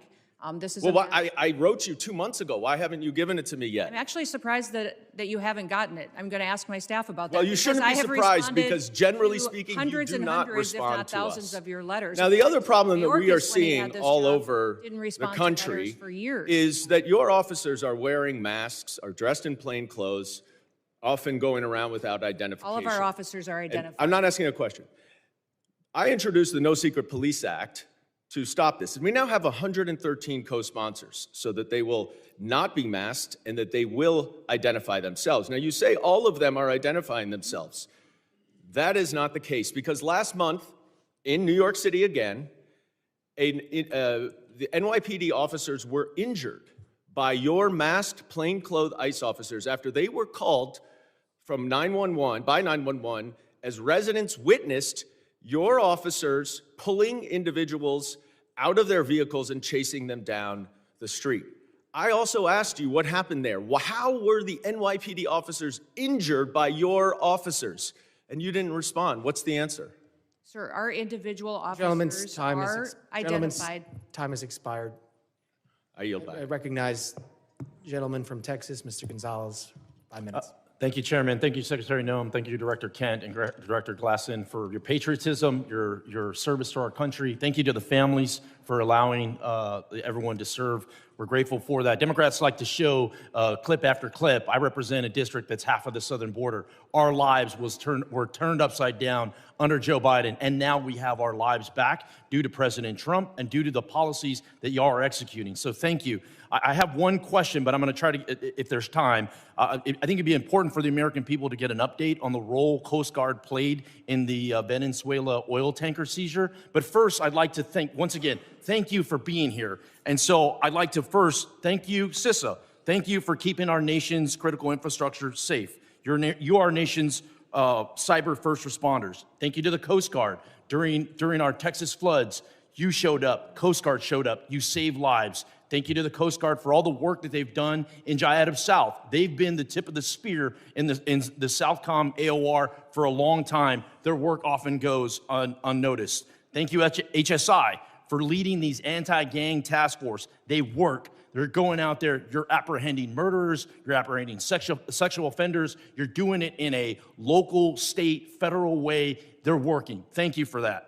Thank you, ICE. Thank you for keeping us safe by deporting all these people. I really appreciate the innovative idea of DHS owning its own airplanes. It's ridiculous that we had to essentially contract out in order to have these repatriation flights. That is a game changer. Thank you for that. Thank you, ERO, for adding bed space. This is exactly how we continue to deport the millions of convicted criminal aliens that are in this country. Thank you, NCTC, for keeping us safe. You're exactly right. We thank you for vetting, for going out and finally doing the role of vetting these people. You and I served overseas. Many of us did. And we know oftentimes it was more dangerous at the chow hall than outside the wire, right? So thank you for that vetting.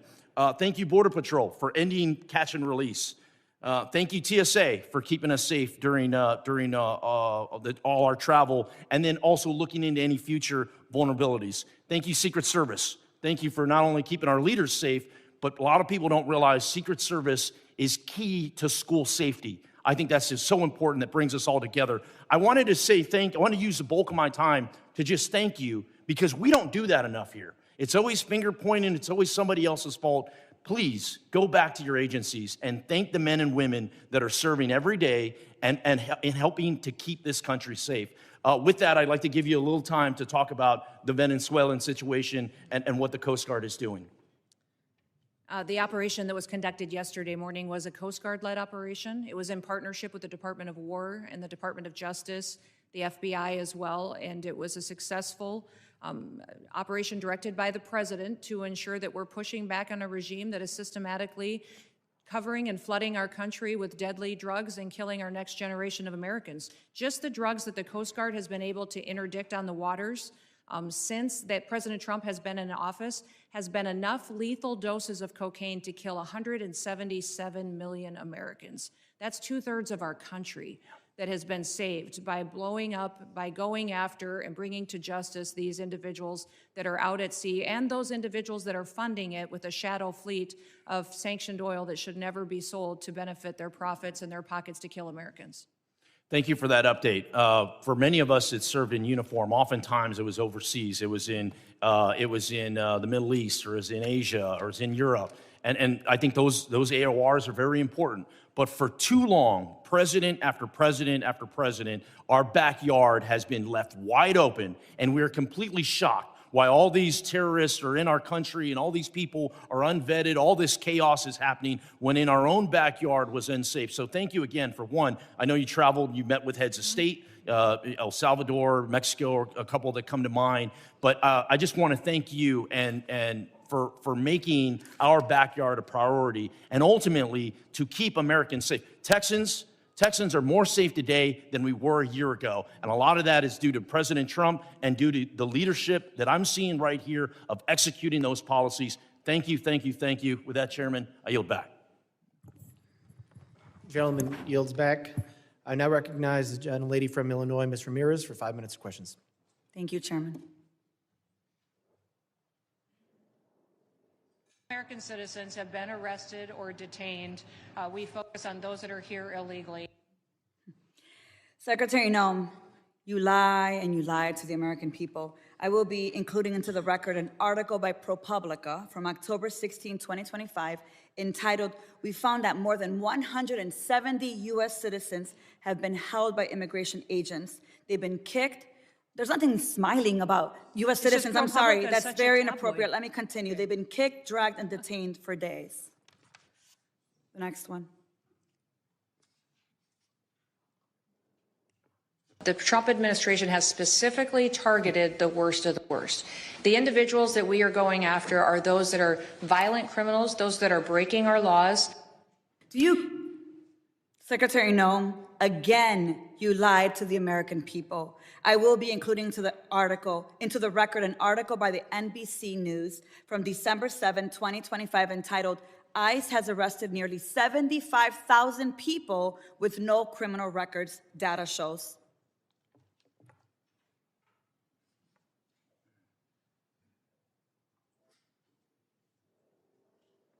A co-equal branch of government, and it is your obligation as a member of the executive branch to honor decisions made by the highest court of the land? Yes or no, Secretary?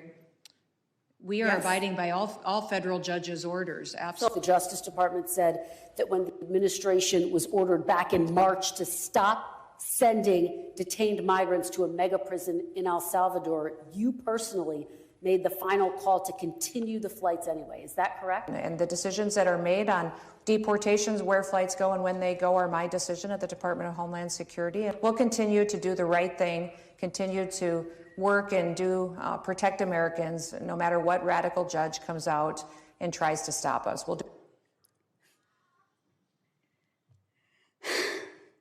You lied on the record, and you lied to members of this committee. You violated court orders by not turning around deportation flights bound for El Salvador, where we know that hundreds of people under your leadership have reported that they were raped, they were beaten, and they nearly died. And your agents used chemical weapons in Chicago despite court orders from District Court Judge Ellis forbidding their use. Secretary Noem, you, Gregory Bovino, and your ICBP and DHS deputized agents have waged an unaccountable, unlawful, unconstitutional war against communities across the nation. Our residents have been surveilled, they've been threatened, they've been tear gassed, they've been hit with pepper balls, they've been shot, they've been subjected to warrantless arrest and precision immobilization maneuvers, they've been kidnapped and disappeared under your leadership. So we have a lot to talk about, but you and your department continue to reject congressional oversight. And you know how I know this? I know this because I've requested a meeting with ICE Field Office Director Russell Hutt. I requested a meeting with Field Office Director Samuel Olson. And when you came to Chicago on October 3rd, I publicly and formally requested a meeting with you. So I'm going to be including a letter I sent on October 3rd requesting a meeting with Secretary Noem. So Secretary Noem, I want to ask you again, will you commit to meet with me, yes or no? Yes, absolutely. Thank you. Thank you. So we have a lot to talk about, and actually my scheduler has a couple dates that I'll get to you after this meeting. I appreciate that. So look, I want to be very clear. You have misused resources appropriated by Congress. You've engaged in unethical behavior. You have repeatedly made false and misleading statements to Congress and to the press, and you've undermined the separation of powers and disregarded the role of Congress and the courts. Bottom line, you lie with impunity. You reject checks and balances, and you ignore Congress and the courts. Your options are limited. Either you're going to resign, Trump's going to fire you, or you will be impeached. I've already called for your resignation. You may remember I hand-delivered my request to you back in May, and I urge you to reconsider resignation because I've taken the first step towards your impeachment, and I've called on the Judiciary Committee to open an investigation into your lawlessness. Mr. Chairman, I know that at the end we'll be entering a number of articles into consent, but since I have a few moments, I ask unanimous consent to enter into the record a letter calling the Judiciary Committee to investigate Secretary Noem's impeachable offenses. Whatever you choose, the American people will have justice, Secretary, and you will be held accountable. I'm going to make sure of that every single day. With that, Mr. Chair, I yield back. Gentlelady yields back. I now recognize the gentleman from Texas, Mr. Luttrell, for 5 minutes of questions. Thank you, Mr. Chairman, Madam Secretary. It's good to see you, and thank you again for coming to Texas after the Kerrville floods. Your team was amazing. Their interaction with the leadership in our state, up and down the chain of command, was outstanding. Not something I read about, I saw it. So I'm speaking from the truth. So let's talk about worldwide threats, if you don't mind. This may go back and forth to Mr. Glasheen and Mr. Kent. My questions, first and foremost, is the nefarious actors globally, they're kind of everywhere. And as we try to protect the motherland in the cyberspace, air, sea, and land, something that's come to my attention in the committee hearing we had earlier, undersea cabling. And I don't know if you're a subject matter expert on this. I really wasn't until this hearing. But a large amount of our information flows under the water, something that most people aren't aware of, but I can assure you that the bad actors globally probably are. Now, it's multi-jurisdictional from what I understand. It's the Department of Justice, it's Department of War, and then it's Department of Homeland Security. And they kind of juggle these, kind of juggle the effort. Can you give me some insight on the protection mechanism that Homeland Security has for our undersea cabling? And I consider this a very viable threat specifically for information flow, considering everything that goes back and forth across the water. Can you give me a kind of a high-level briefing considering the atmosphere of what we're looking at? Yes, I can, and I'll try to leave some time for the other individuals too, but the Department of Homeland Security has 23 different components. Several of them have some responsibility for surveillance and monitoring of those cables and the information that flows through them. So CISA is our cybersecurity agency, which looks for bad actors, hunts down those bad actors, and then hardens our systems. So where we see a weakness or a vulnerability, they help us do that with the interactions we have with private companies, their communications, or other countries. But then we also have our Coast Guard out on the waters each and every day, which help us with surveillance activities to see if there's nefarious actors that would be out there jeopardizing those systems. We have INA, which is our intelligence and analysis. They are the ones that are helping us with our covert operations. They're the ones who are coordinating with our intelligence agencies on what we see as hacking attempts or enemies that would try to endanger those cables or cut them, damage them, so that they couldn't be utilized to keep our critical infrastructure going. FEMA is the agency that's responsible for, on our worst day, if we needed something or someone to run the government, if there was an attack in this country, FEMA is the agency that would do that and maintains the resources to making sure that we have an operating government in an emergency disaster situation. I know there's redundancy on the cabling system, and there's over, from what I understand, there's over 1 million miles of cable underwater. I want to make sure that we have enough protection in place so the ripple effect is not catastrophic to the country. Mr. Kent, you got something to add there? I was going to shift over to Mr. Glasheen. In terms of undersea cabling, no, I do not. Okay. Mr. Glasheen, I have a question for you. So as far as trafficking, human trafficking, drug trafficking, this always hurts me to say this, but Houston, Texas is in my district, and it is the worst city in the country for sex trafficking in the country. I just cannot believe that. What is the FBI doing amongst other agencies? You just happen to be sitting here in front of me. And Madam Secretary, you can probably jump in on this too. Enough's enough. I understand the complexities of the World Wide Web and how these bastards are doing this, and we can't seem to grab a hold of them. What's the answer? Our HSI investigators specialize in child trafficking and human trafficking. They get up every single day and hunt down those individuals that victimize our children and partner with nonprofits and other agencies with the FBI to do that. Yes, it's shocking to me that Houston is one of the hotbeds as well. We need to take a better look at this because we're losing. I mean, we're losing so bad, I don't even know how to define it. And this has been happening. I said this exact same thing to Mr. Mayorkas, and if I was here before that, I'd say the same thing again. It's just, we have not figured it out. Mr. Glasheen, you got anything for that? Yeah, I would tell you, it's been a priority with this director. And, so far this year, compared to last year, we have 300 plus human traffickers arrested, up 15%. I'm sorry, sir. Mr. Chairman, I yield that. I appreciate that, and I'll catch you after class. If one of the following witnesses wants to give him some time to answer that very important question, they can do that. Gentleman yields back. I now recognize the gentleman from New York, Mr. Kennedy, for 5 minutes. Thank you, Mr. Chairman. Secretary Noem, with about a year as DHS Secretary under your belt, there's no shortage of criticisms for me to choose from today. You've deported American citizens, bringing a level of inhumanity to this nation's immigration laws that I haven't seen in my lifetime. You've terrorized communities, including my own in Buffalo, New York, vowing to go after the worst of the worst, but instead detaining women, children, and hardworking individuals in pursuit of the American dream. You've botched a response to one of the most devastating floods we've seen, an extreme weather event along the Guadalupe River that took more than 130 innocent lives, including more than 35 children. Central Texas waited days for your agency to respond because of the reckless policies you've implemented. Your FEMA lead was missing in action, completely unreachable, as were FEMA's call lines, with 84% of calls unanswered on July 7th, 3 days after the floods. FEMA personnel, despite your slashing of their ranks, who were ready and willing to help, waited days to spring into action because of your policies. Disasters do not wait for bureaucracy. Your abysmal performance goes beyond your woeful disaster response. You've also taken a sledgehammer to FEMA's recovery, preparedness, and mitigation missions.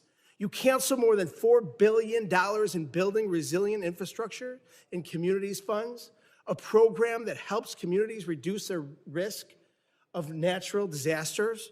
You withheld millions in FEMA funds for emergency alerting infrastructure found to be in violation of the Impound Control Act.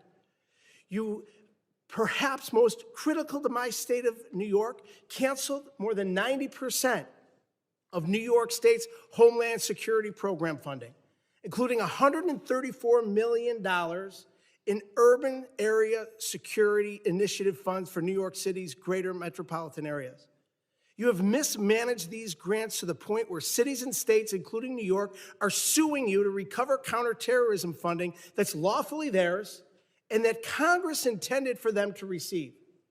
It's a tragedy that we're here today discussing these cuts to counterterrorism and security grant funds for a city that was the main site of the September 11th attacks, the entire reason your department was established in the first place. As the ranking member of the Subcommittee on Emergency Management, it's my responsibility to show the American public how you've systemically upended FEMA and emergency preparedness as we know it. So I have a couple of questions. Simple yes or no answer will suffice. Would you agree with the national security officials' assessment that the United States has been operating in a heightened threat environment for several years now?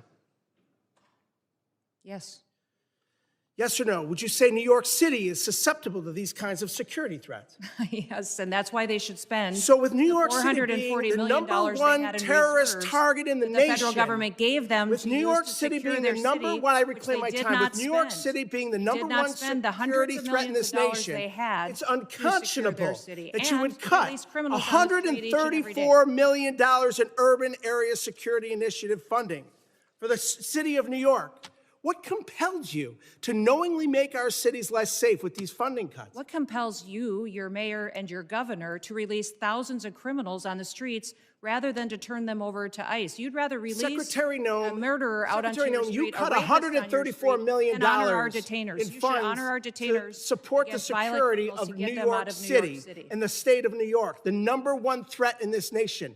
In your own words, your cuts are blatantly political, callous, and outright dangerous. It's clear you have no interest in countering real threats in the homeland. While high-risk cities and disaster zones wait for help, you've devoted the past 11 months to violent raids, anti-police policies, and nonstop photo ops. You've brought shame to a department that was created after 9/11 in a time of unity to protect our people. Your failure to lead is a direct threat to the homeland security in our nation, and you should resign immediately. I yield back. Gentleman yields back. I now recognize the gentleman from Alabama, Mr. Strong, for 5 minutes of questions. Thank you, Mr. Chairman, ranking member, and members of this committee. I thank you, too, to our witnesses for being here today, for your work to protect the homeland in an increasingly complex threat environment. My question today focuses specifically on the evolving drone threat. Mr. Glasheen, the FBI's National Counter-UAS Training Center at Redstone Arsenal, is now the central hub for preparing federal, state, and local partners for drone threats at major events. What makes Redstone Arsenal such an effective location for this mission, and how does that setting support the scale of training required for World Cup, America 250, and the 2028 Olympics? Thank you for your question, Congressman. What makes Redstone a great partner for us is, one, the support that we have from Congress. Number two, the space we have there. The FBI has been in Huntsville for a long time. Huntsville also houses our Special Agent Bomb Technician Program, where we train bomb technicians, EOD professionals across the United States, and we model in the Counter-UAS school off of that. So that proof of concept has been in place, and we're mirroring that process to train the counter-UAS operators. Thank you. I was there for the inaugural graduation. I'm telling you, it was most impressive. I can assure you there's no other location in the country that offers the same mix of controlled airspace, testing ranges, partnered agencies, and mission infrastructure that the FBI has at Redstone Arsenal. Counter-UAS has the ability in Huntsville to jam, block, drop, intercept, and do forensics. As demand for this specialized training grows, what investment should Congress prioritize to ensure long-term stability for this mission at Redstone? I'd say yesterday, or the legislation in front of, I think, the Senate right now for the NDA, for the authorities, that'd be the first step to give us the ability to lawfully use the counter-UAS authorities. I think additionally, is just like the computer technology, it evolves with the months. And so the counter-UAS technology is going to change, so have the appropriate funding and support to stay up with that technology so we can mitigate the threats that our nation faces. Thank you. Those graduates were from all over the country, and it was most impressive. Secretary Noem, this committee has failed to thank you for your faithful service to America. The southern border is closed. Human smugglers, drug traffickers, and illegal aliens that invaded this country from more than 160 different countries are being returned to the country of their origin.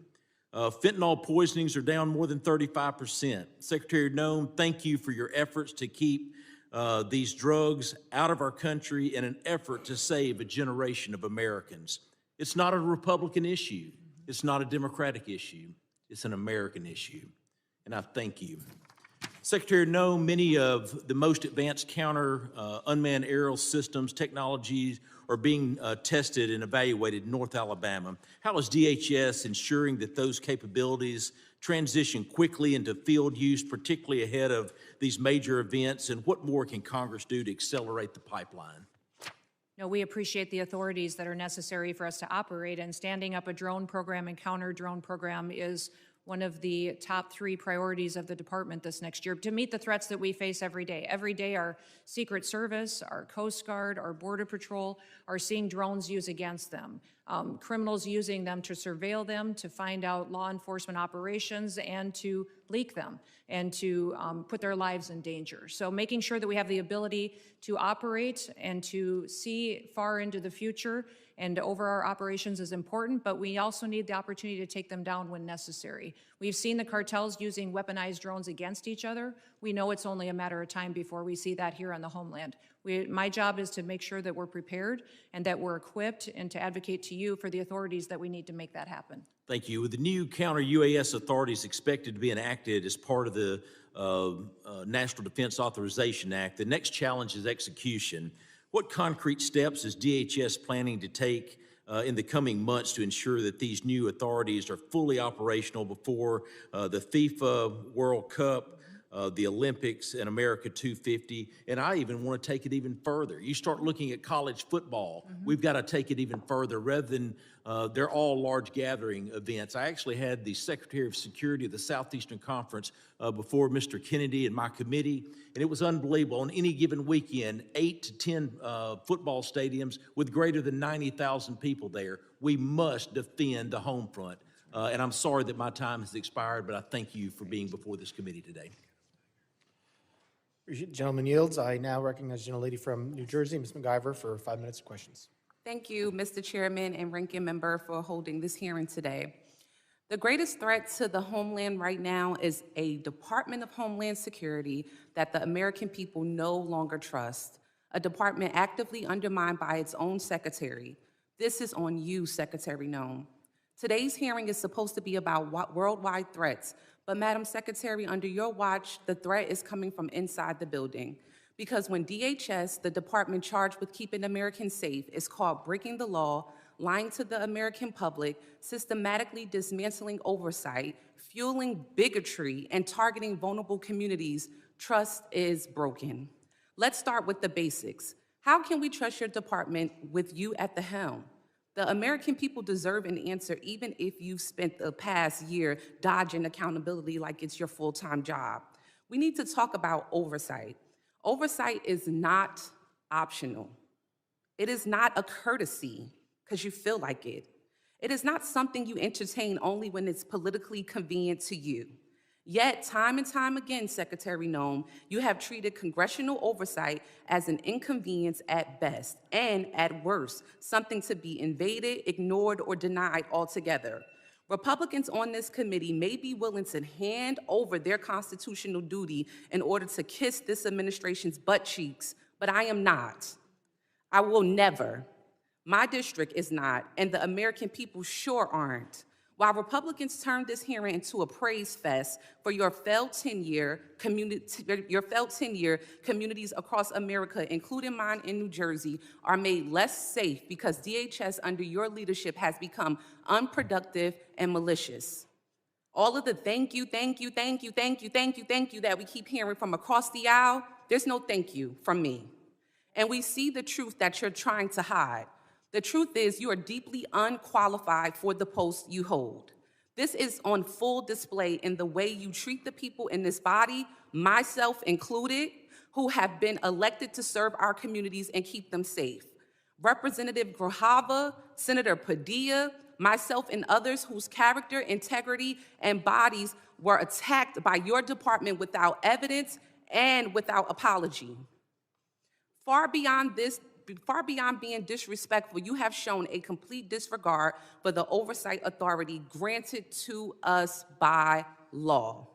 You have repeatedly shown that you will target whoever you want, whenever you want, without accountability. Members of Congress, members of our communities, and even American citizens, as many of my colleagues have continued to point out today. Secretary Noem, that's not leadership. That's not democracy. And that is not how this works. Again, this is not just about you. Don't want you to think this is just a pick on you day. This is about the Trump administration that has turned DHS into a political weapon. So I'll ask you this. Is Trump embarrassed by your tenure, or is this exactly the kind of god-awful leadership he wants at DHS? Yes or no?